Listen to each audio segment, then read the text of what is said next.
Check 1 2. Okay, this brother coming at you in a, I guess you would say, a cozy little warm cocoon. Sorry, I had to pull the power from my mic.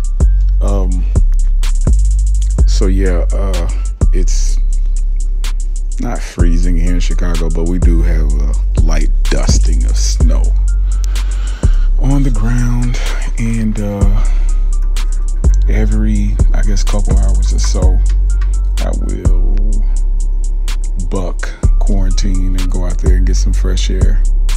I'm getting older, so I do need to stretch every now and then so I don't shrivel up into a California raisin. Telling my age when I say California raisin. But that is an interesting segue to what this podcast is about. This will be the final podcast of this season, and I am contemplating whether I will make another season. There are people who are listening to the podcast, and I decided to do them because there are people who do listen to these. There are people who do like these, although it's not very popular. But the good part about it not being popular is because this is a channel that is curtailed to a certain type of music. It's curtailed to a certain type of producer. It's curtailed to a certain type of music enthusiast, a vinyl collector, a digital interface enthusiast or inquiry, someone who is trying to figure out, what will make my computer turn into a studio. So if you're not one of those types of people, this podcast would totally get on your nerves, or you are a person who comes to my channel for a specific reason, and if I don't meet that reason, then this podcast will just cause you to unsubscribe, which has happened. I've had a certain amount of unsubscribes within the past, since the beginning of the season of podcast, so I'm okay with that though. It was important for me to do this because of the transition of people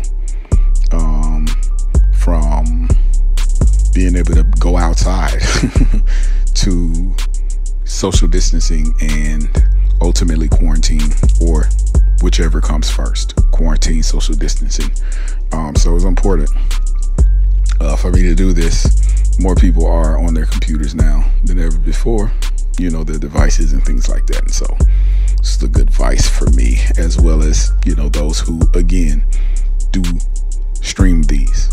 All right, so California Raisins.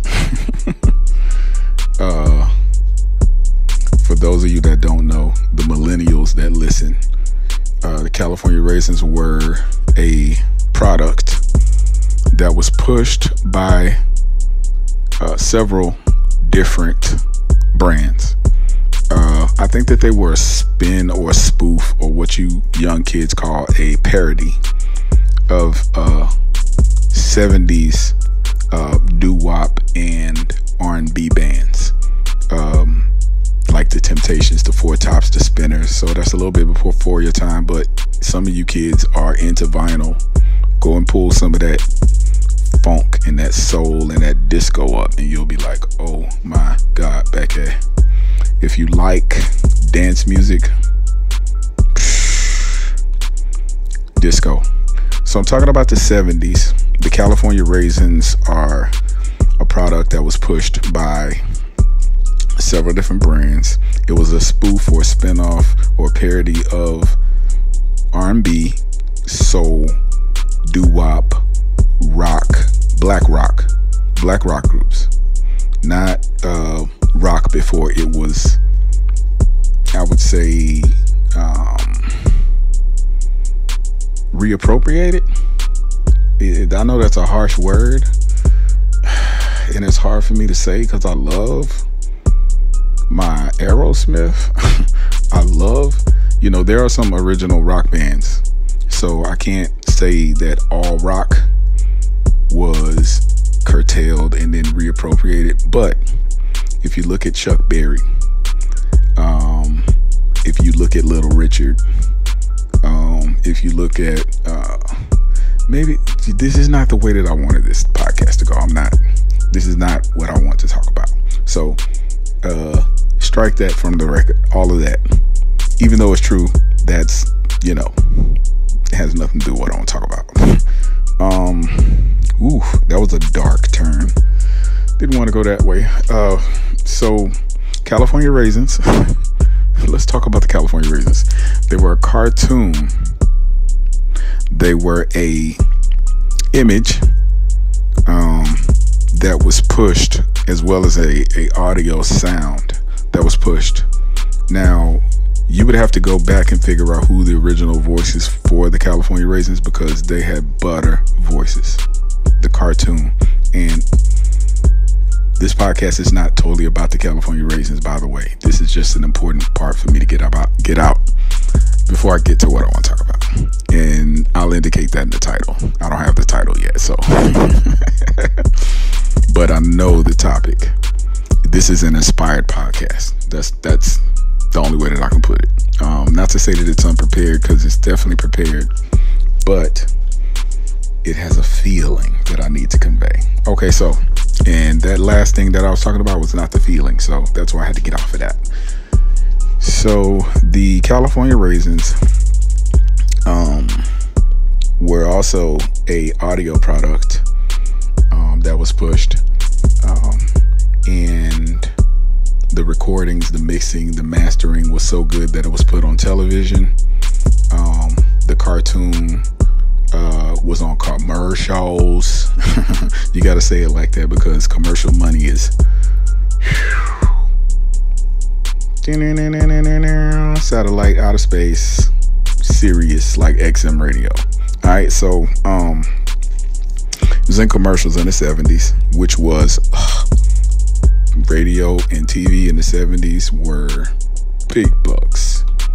And it was not just regular commercial, it was commercial advertising as well. Not only was it pushing the raisin industry, right? It was also pushing cereal, Raisin Bran. It was pushing, you had pillows, you had pillow covers, you had t-shirts with the California Raisins on them. And the California Raisins were a huge hit, right? All right, so it's big in the 70s. It kind of, dwindled down and twinkled out in the 80s. You don't hear about the California Raisins anymore. Again, I'm telling my age a little. But I was young and impressionable enough that the California Raisins was like, oh, look at that, It's a singing, talking, dancing, guitar playing raisin. It's 4 of them, and they are doing Michael Jackson moves. It's crazy. But anyways, what I want to talk about in this last podcast of the season is something that is not talked about much, and it's label/artist relations. Being that we're in the digital age, people don't need labels anymore, fortunately and unfortunately for some people. Some people spin label deals into something awesome. Some people can pimp the label like nobody's business. I will not name the artist, but I've seen some artists finesse large companies legally, and the labels were okay with it. The big companies were okay with it because of the talent of the artist and the giant magnitude of their skill, right? So it's just like, labels don't mind putting money out for artists that make money. It's like, here's your percentage, hey, thank you for what you've done for us. And you're looking at these artists like, how in the world are you that rich? It's a whole nother conversation. Anyways, during the 70s, the artist label relationships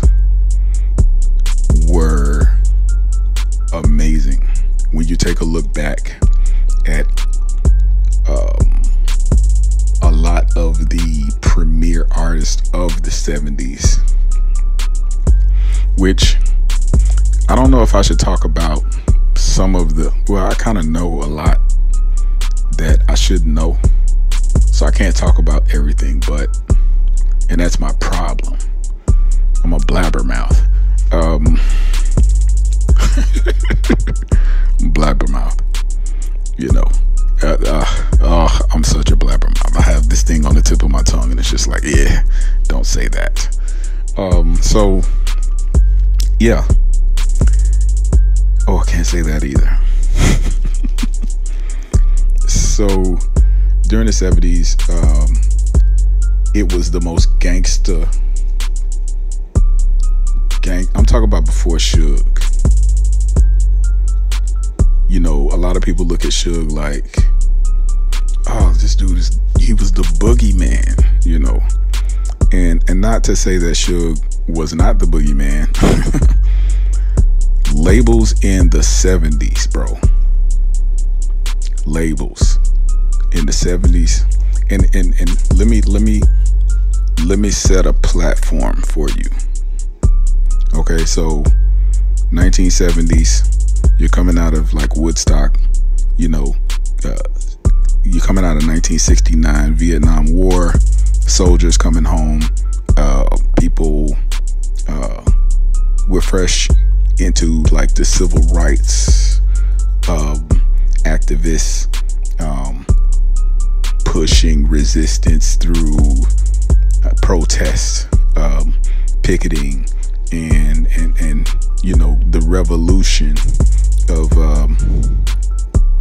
equal rights for black people, Hispanic people, Asian people, gay people,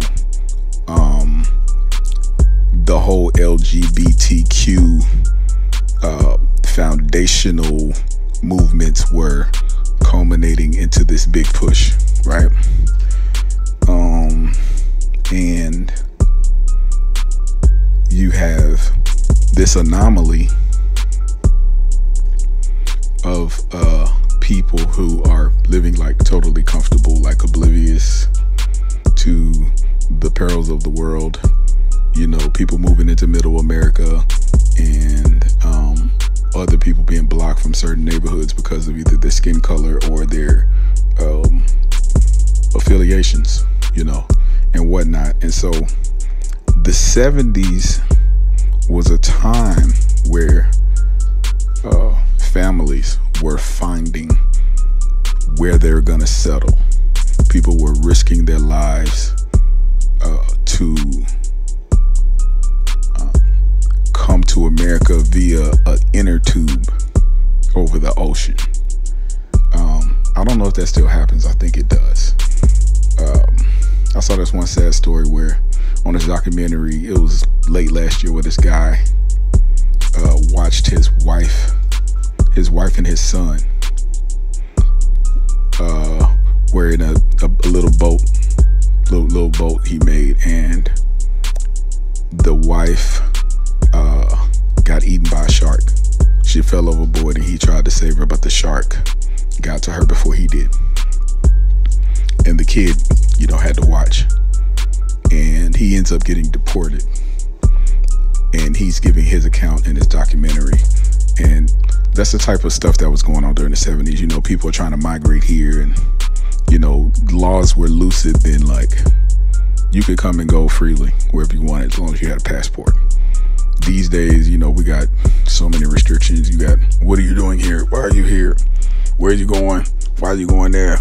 Do you have corona? Did you get tested? Where are your results? Where's it? You know, that whole thing. So that didn't exist then.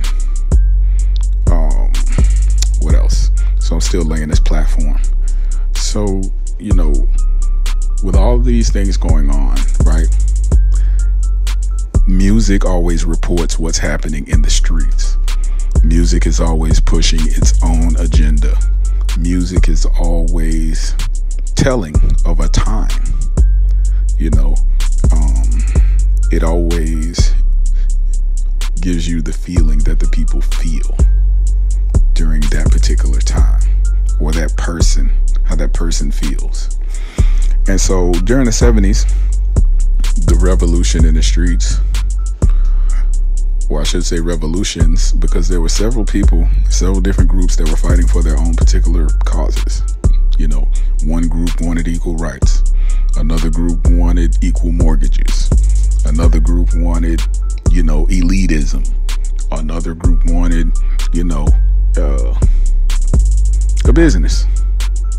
You know, another group wanted to still drink from the same fountain. You know, but that whole thing is like that heavy left racism,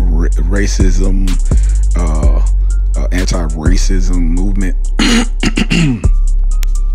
And so a lot of that bleeded, and I'm gonna use the word bleeded loosely. No, I'm gonna use it strongly because it's not a word, and I need to invoke that feeling. It bleeded into the music industry. It didn't bled. It bleeded. That is such incorrect English. I'm sorry, Miss Carden. All right, so it bleeded into the music.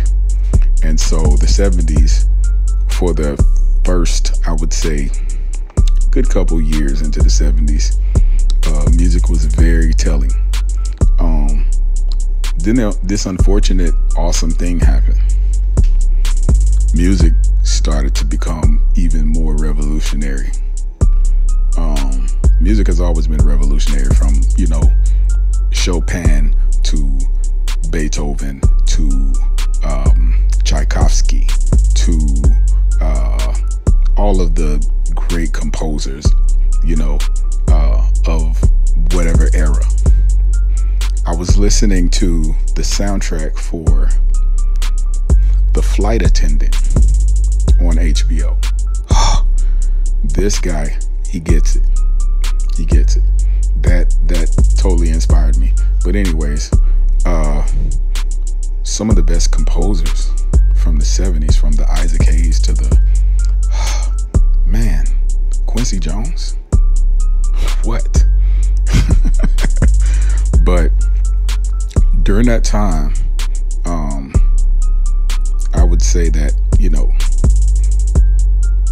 there were several different groups that were pushing different agendas and things like that. And AKAIs and Quincy Jones were never, they were always like soundtrack guys. They weren't like, you know,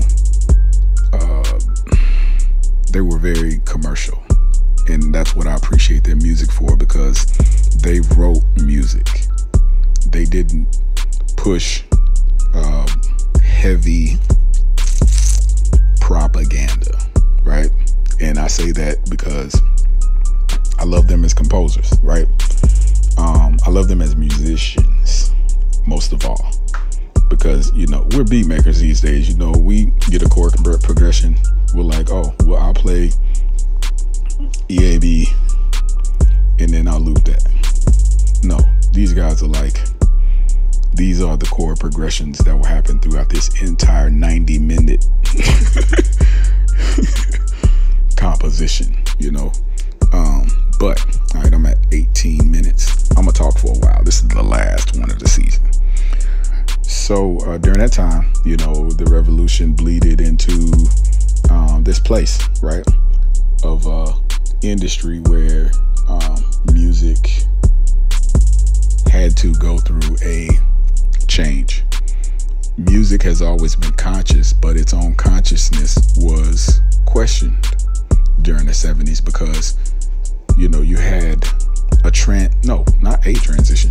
You had several transitions of music happen commercially, underground. Every aspect of music changed during the 70s, and then even more of a progression and change in the 80s. And by the time the 90s happened, which I'm aging myself, music, I don't want to talk about the 90s. So much bad stuff happened during my childhood and my youth in the 90s. I don't even want to talk about that. So, well, I'll just touch on it. Music continued to get darker, but transition culturally. And in the 90s, I saw several of my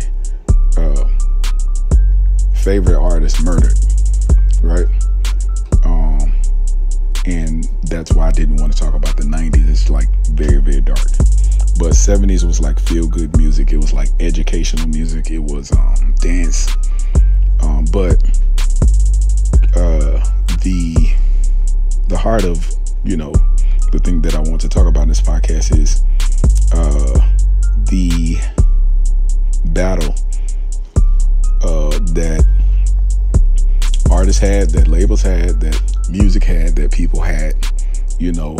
And I kind of covered that with, you know, talking about, you know, Woodstock, the Vietnam War, the protests, all those things, and, you know, the soldiers coming home, and all that is, you know, hey, PTSD is a mother, you know. Sometimes music can soothe the savage beast, as my friend Jerry would say. But you know, you got these warriors coming home that are wounded and that are trying to transition back into their normal life, only to find X, Y, and Z has happened while they were gone, you know. So music went through this huge debacle, I would say. It was just like this whole, it was a conundrum. It's like, where do we go now? What do we do next?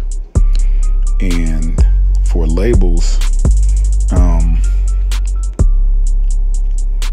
labels had to figure out which direction they were going to go, as labels usually do. But when you're in a time period where one type of music is popular, everybody knows where to go.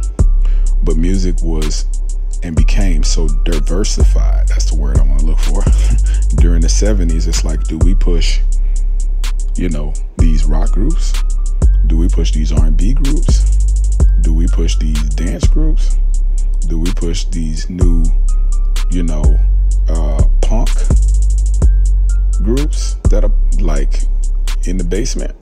Do we push rap, these rappers that came later? Do we push? So you have all these different genres that were being born.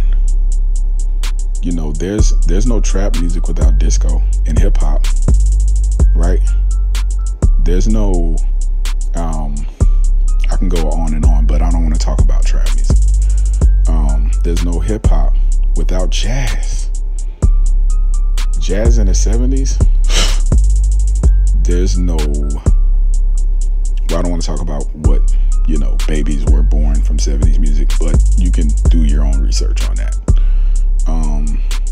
Should I have more coffee? I've had my coffee already, y'all. Very strong. So yeah, labels had to figure out which direction they were going to go in. Some of them took several directions at once. Some of them had a pop artist over here, they had a rock artist over there, they had a hip hop artist over here, and things went very well for them. Some labels didn't do so well. You had good labels, you had bad labels. And when I say bad labels, I mean, you know, the label is subject to the head, you know, and can't say that either. What can I say? I can say that some record labels had some rough relationships with their artists during the 70s. And I guess a trickle down of that, there's a particular digital platform that had its inception. It started, it built up, and then it did not pay 70s artists for decades, but yet continued to spin their music. That's how rough it, you know, is and has continued to be for 70s artists. And that's just on the digital level. Like, you know, when you start to go into publishing, when you start to talk about writing credit, when you start to talk about, you know, all the inner workings of what makes up a song, an album, mastering, masters, and all those things. You know, you had your smart artists that had great relationships with their record labels and were able to collect all of their publishing and all of their own their masters. You know, Dizzy Gillespie owned his masters. That type of, in that line of thinking, to go on from his era on down through the 70s is has always been the aspiration for black artists. A lot of documentation shows that the pay grade for black artists has been lower.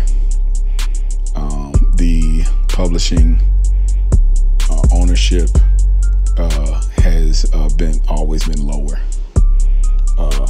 than, you know, other counterpart artists on the same label. And so during the 70s, you would have writers. Well, I mean, this is true today though. You have writers on a record that didn't write. You know, you had publishers with an artist publishing, which still happens today, that has nothing to do with, you know, anything. That's not funny in the case that, you know, here's one 70s artist that I really appreciate. Freddie Mercury. When you listen to Bohemian Rhapsody, his chord progressions trump, and I probably shouldn't use that word in this season, but whatever. The word trump still means what it means. Any lesser considered notation. So when I say lesser considered notation, you have beat loops, right? And then you have Bohemian Rhapsody. So that's, you know, you get my point. Music like the music that Freddie Mercury wrote began to dwindle, and it still exists today, and there's still great composers today like Freddie Mercury, although the drum machine, yeah, y'all knew I was gonna go there, came in, and there's documentation. You can see rock groups take drum machines on stage and smash them, hit them, set them on fire, all kinds of stuff. And so during the 70s, this is when this happened, educationally for you drum machine enthusiasts. During this time, you know, disco, hip hop was being born, just dance music in general. Some rock bands and a lot of like discoteca music. You would have Spanish artists that began to implement. I think they documented that on the latest Netflix Selena album too. You had artists that began to implement drum machines into their music and into their studio process, and that changed the sound of music as well, on like so many different levels and so many different platforms. So as the drum machine came in and began to take over, electronic music see, you have to go back, you have to do your research, and you have to study, and you have to see the origin of what you do. You have to understand what you do. But anyways, okay, electronic music. Anyway, so the 70s was I think I've done a good job of giving a foundational platform of what I wanted to talk about. So, you know, there's that, right? I was listening to Donna Summer day before yesterday. And it's just so amazing what you can do with just a boots and pants loop. And for those of you that don't know, boots and pants and boots and pants and boots and pants. I'm looking for some hot stuff, baby, this evening. That whole feeling. You can take that so many different ways. It's just amazing. You don't have trap music again for you trap music makers without boots and pants. Boots and pants and boots and pants. I got a lot of leather, that whole Migos flow. It's disco, whether you like it or not. I said it. I'm sorry. Not sorry. But during the 70s, you had all these different styles of music matriculating and trickling down into their particular monetization avenues and platforms. You know, we didn't have Spotify back then, but if you were on the radio, your record was selling. If you were able to get some endorsement from, I don't know, Michelin tires, you were made. And that within hip hop in general, for some of you guys that don't know, that was frowned upon. As the 70s transitioned into the 80s, hip hop and rap groups were like, if you go commercial, you're selling out.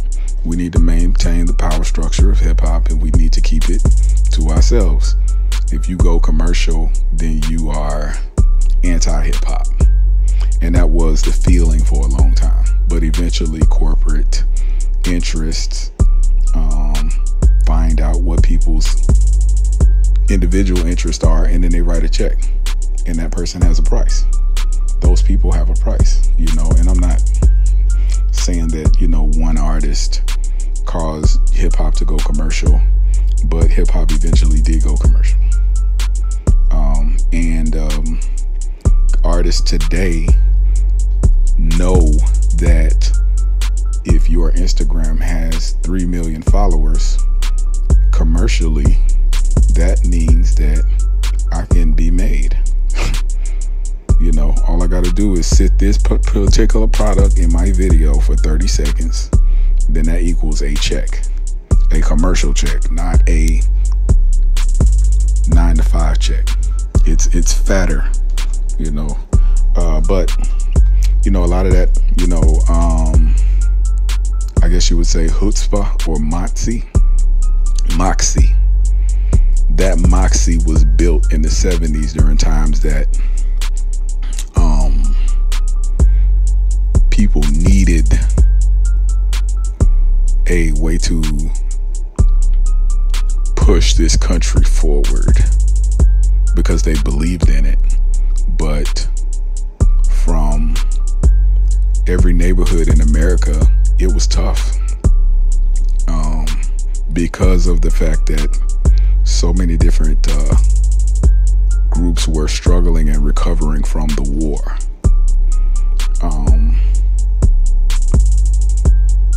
And that's huge. But as a result of the war, which is a positive, these new genres of music began to emerge, and labels and artists were finding out what was possible when you use different tactics to promote. And the promotion of music during the 70s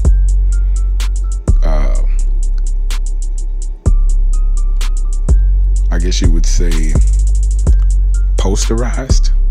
You ever see somebody get dunked on in the 90s?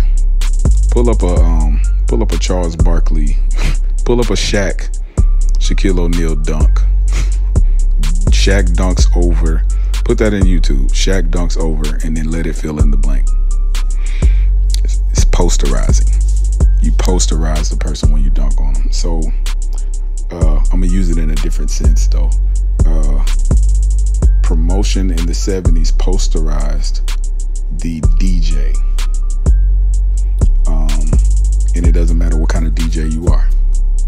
It didn't matter what type of DJ you were during that time. If you were a DJ, a person will pull up. It doesn't matter what you want, what you desired as a DJ, you could have that. Oh, that's what you want to push this record? Here you go. Boom. Oh, is that what you need to play this record in that club? Here you go. Boom. Oh, you work for this network and you DJ for that network? Oh, okay. Boom.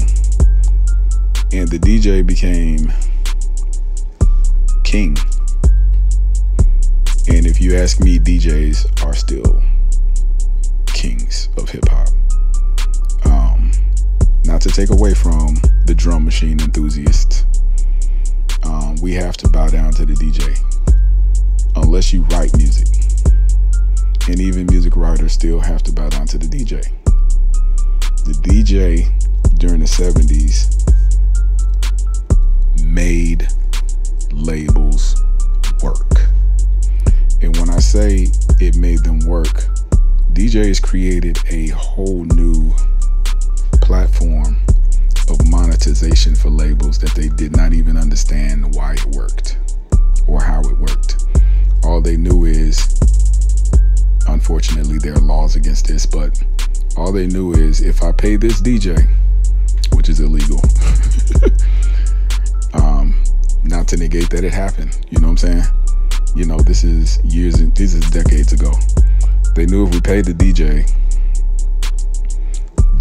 would play this record in this club. And if this club likes it, then that means that people will talk about it. And if people talk about it, it will be requested on the radio. If it's played on the radio, right, which is played by a disc jockey, a DJ, then people will go to the music stores. They would actually buy the albums. And during the 70s, you know, digital music was being developed in a way that today we would not. You have to appreciate digital music in the 70s, because if there were no analog to digital precision cuts, because at one point they were doing reel to reel and they would actually have to cut the tape. Then there were machines that would record on the tape digitally and stop at the precise point, so they wouldn't have to do that anymore.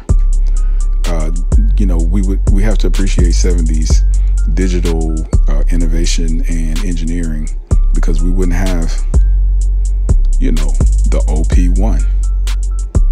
We would not have the MP3 file. We would not have, you know, multi-track recorders. We wouldn't have programs like GarageBand and Ableton and, you know, whatever you use, Pro Tools, without that engineering and that innovation. So, you know, you have to look at the 70s like, wow. And not to mention the synthesizers that were developed. Dude, do your research. But no VSTs. If analog and digital synthesizers were not engineered the way that they were in the 70s, we wouldn't have these VST plugins that are so cushy and lush and sound so awesome. We wouldn't. That's point blank, period. I don't care who you ask. So, yeah. The innovation of the DJ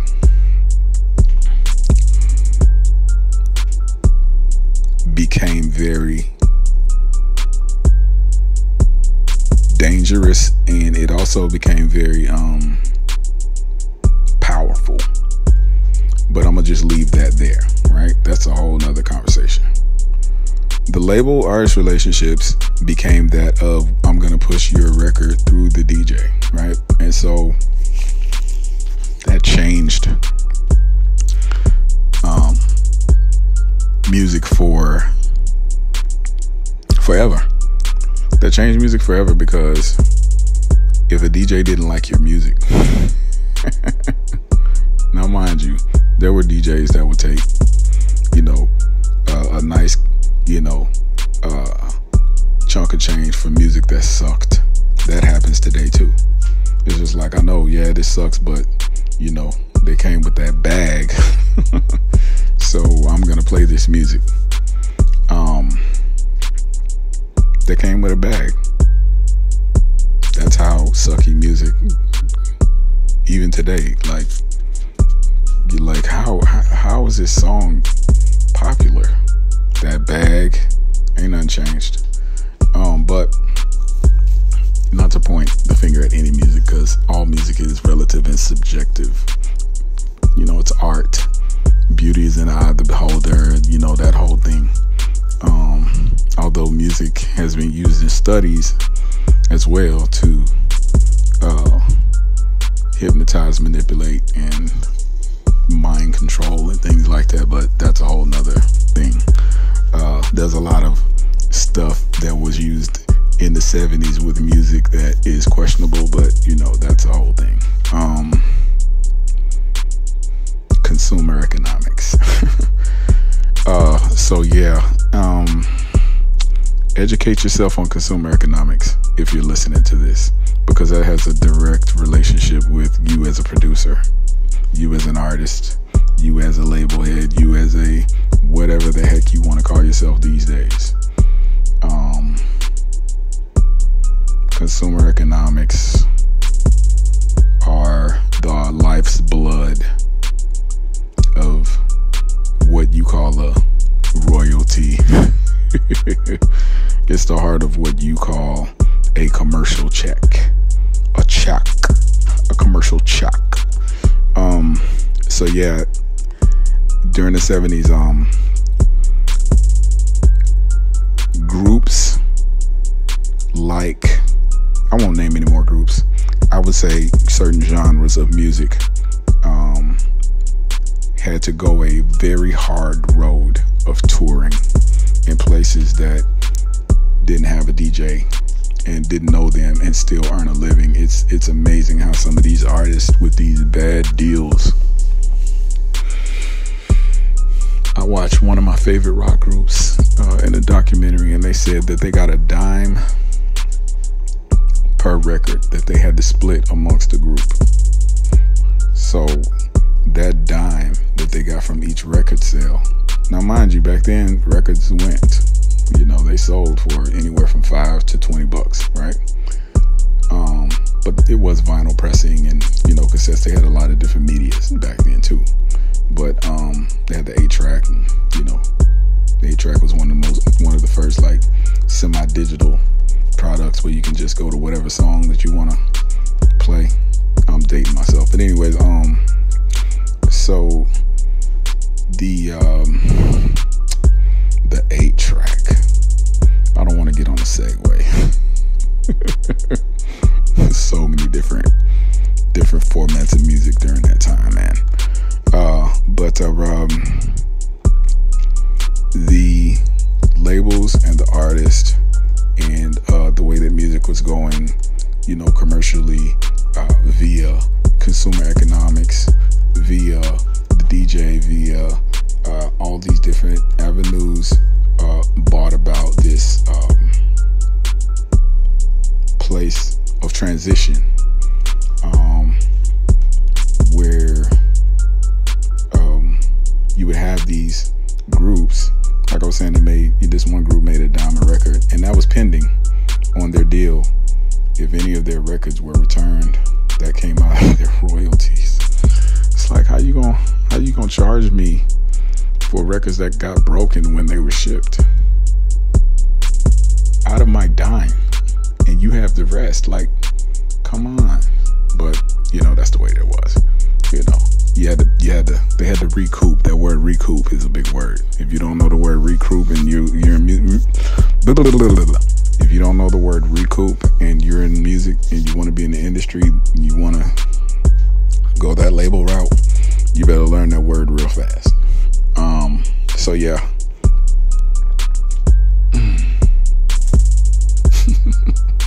I can't say everything I want to say. Can't say everything I want to say. So, you know, you had these label / artist relations that were all different types of ways, good, bad, ugly, you know. And I find it remarkable, the quality of music that was brought forth from the analog side and the digital side in the 70s, bro. Oh, everything from, okay, I'll name bands now. Everything from, I brought up Freddie Mercury, everything from Queen on down to Aerosmith, on down to Stevie Wonder, on down through Rapper's Delight, on down to, that's a song, not a group, Sugar Hill Gang. You know, the music was, or is, and continues to stand the test of time. It's amazing, all that buttery stuff about the 70s music that is great. But when you look at all the different genres of music, the artist slash record label relationships had to be diverse in order for labels to be successful. Some labels, I don't want to say some, a lot of labels went under during the 70s because they kept pushing 50s and 60s music. They would not, you know, compromise. There were a lot of record labels that folded in the 70s because of the transition. They didn't understand disco. They did not understand that music would go from having a 5-piece band to having a dude on a turntable and a microphone. And so I imagine that caused a lot of strain at record labels. And the darker side of the music industry in the 70s is, and I can't say everything I want to say, is that record labels began to do what they had to do in relationship to artists. And that is a whole nother, that's a documentary, bro. That ain't even a conversation. That's research. But without, you know, 70s music, without 70s artists and 70s innovators, and not to take away from the 50s and 60s and the 30s and the 20s, you know, I've done my research, right? You know, I have listened to recordings of slaves. I've listened to recordings of industrial revolutionary music, you know, and I think that, you know, all of that deserves its proper respect. You can't diss, you know, gospel music in the 20s, which is where rap was born. I would even say the 1800s, 1900s. You can't disrespect that music for what it is. The lyricism, the chords, the writing, the chord progressions. You can't disrespect that because it's music at the end of the day and it tells a story for the time. But talking about the 70s, and I think that, you know, a lot of music in the 70s sucked. I don't like all the music from the 70s or the 80s or the 90s. I don't like, you know, music is, you know, again, subject. It's relative. You know, one song might be good for me while I'm dealing with a grief. Another song might put me on 10. When I hear that horn on All the Way Up with the Remy Ma verse, and she says something about, I got in the helicopter, the Uber helicopter, and told them to go all the way up. There's something about that horn on that just takes me to Mars. Dun, dun. You know, it's crazy. But anyways, music, you know, conveys a feeling. And Some music touches me that way from the 70s, 80s, 90s, wherever period. Some of it is just like, no, turn that off. Next. But, you know, this is not about me. I appreciate the 70s. I appreciate 70s innovation. I appreciate 70s label heads and artists that found a way to, I got the Obama hands right now, to create something that, as I think nobody else would be able to explain except for Busta Rhymes. Like, Busta Rhymes has that voice, and he uses words that, like, they created something so phenomenally huge and enormous. It was bohemian the way that it all just came together and culminated into something just so spectacular and phenomenal. That's my best Busta, well, not my best Busta Rhymes impression, but the 70s innovation of music is something I definitely want to highlight on the podcast. And I think that it's important, no matter what type of musician that you are, it's important for you to define what type of artist or producer that you want to be, or label head or whatever. But find somebody in the 70s that you can identify with. Find several people, actually. It's not hard, no matter what you do. For me, it's Quincy Jones. For the next person, it might be, I don't know. It's so many, man. It's so many. You know, it doesn't matter what you do in music. The same jobs existed in the 70s, the A&Rs. Find an A&R in the 70s and study them. Find an A&R from the 70s and find out what they did in order to make their job work. You know, A&Rs are the lifebloods of the label. If you're an artist, then you need to know what an A&R does, because you are the A&R these days if you're not signed to a label. What does an A&R do? Let me see. Oh, wow. Look at the gangster A&Rs of the 70s. Look at what the disco A&Rs did in the 70s, bro. Look at, man, it's just so amazing. It's so amazing how some of those A&Rs would put gospel singers on disco records and push them in gay clubs. They would push gospel artists in gay clubs, and those songs would catch fire like nothing else ever.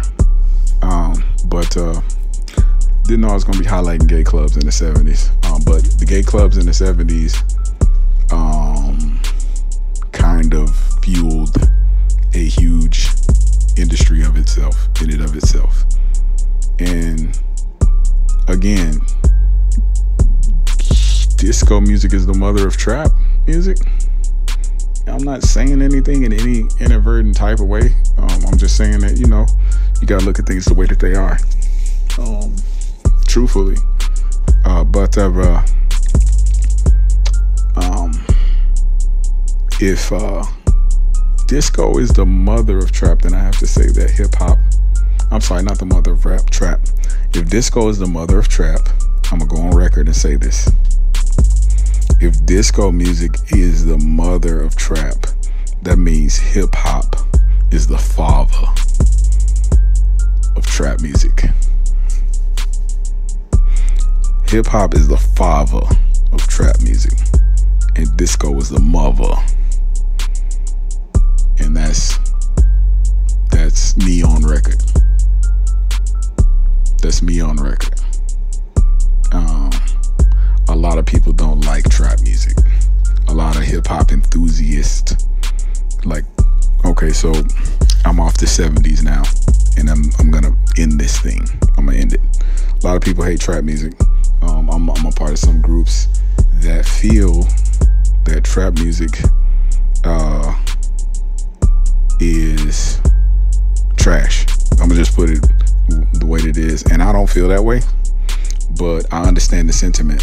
And it's that same feeling that I think that, you know, a lot of the rappers felt in the 90s, I'm sorry, in the 80s and 90s. They were like, don't do the Sprite deal.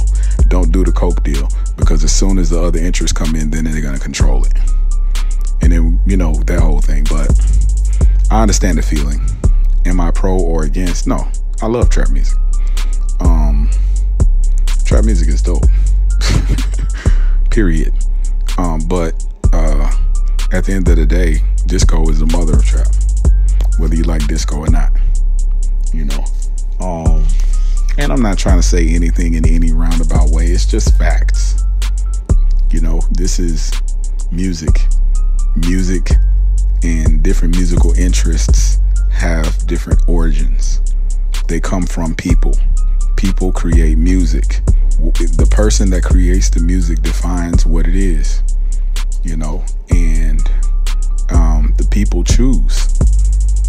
The people chose trap. So who am I to say a music that is inspired by the 70s, which hip-hop in the 90s was as well,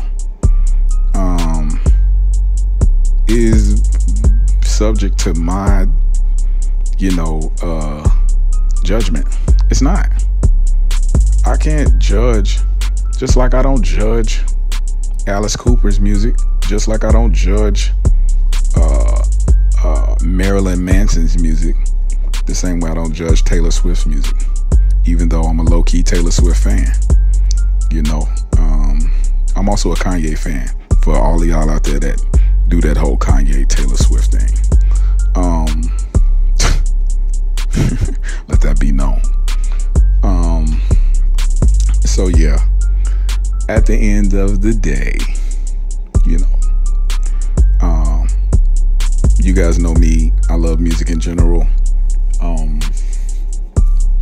And I'm ending this season of the podcast, but I'm starting a new season of tutorials. For those of you that do enjoy that, that is a more popular section of what my channel does. And so, yeah, be on the lookout for those. Thank you for listening. And I feel like there's one more point I need to convey, but, you know, again, I can't say everything I want to say on this platform. I've done my research, so, you know, correct me in the comment section if I said something that was inaccurate, you know, whatever. And we'll converse. We'll reason together. You know what I'm saying? I'll troll you, you'll troll me. What's the next point that I want to make without incriminating anybody or myself? Not that I'm a part of any criminal activity. I like the interview that I saw of one of my favorite producers recently. He was just like, Your Honor, I told him not to do that. But yeah, definitely not trying to snitch or dry snitch or any part of snitching, but you know, at the same time, snitching culture is snitching culture. And I am pro-life and I am pro-people. I am pro-humanitarianism. I consider myself a humanitarian. And I definitely am a tree hugger as well, for all intents and purposes of hugging trees. So here's a point that I want to make. Speaking of trees, that's a whole nother segue. If you're a producer, which, you know, is the heart of what my YouTube channel is about, please do like I did recently. And this is not me on the soapbox. I felt this way for a long time. Even if it's downloading a MPC chord progression notation book to learn how to make chords on your MPC, learn an instrument and learn music at its theory. you know, in order to do what Quincy Jones did, in order to understand music in general from, you know, composers of, I don't know, the Renaissance era through the 70s through today, you know, to understand the music, you have to understand the notation, the chord progressions. You have to understand that. You got to understand how a D chord makes people feel, you know, and why certain chords make certain records work. And you have to have a stance on it, you know. Well, you don't have to have a stance. It's just good to have a position on music, you know. You can explain to people why you don't like a song. It just doesn't make me feel right. No, it's like, I don't like that D chord that they used. I don't like that song because it's in D sharp, and then they use this as the resolve. You know, they use this, you know, as the minor chord, and I think that they should have used that. It's good to be able to communicate that, and also to have, you know, to continue to educate yourself in these, you know, times that, you know, you have more time to educate yourself, while you have, you know, YouTube University and all the other master classes and whatnot. All right, so this is your low-key masterclass master blaster, brother, coming at you from the Shy. It's probably about like 6 a.m. On a cold January morning. I appreciate each and every one of you, and I'm gonna go ahead and sign off the podcast. It's been a dope season, and yeah, it's been dope. Making this channel was so dope. Thank y'all. Peace.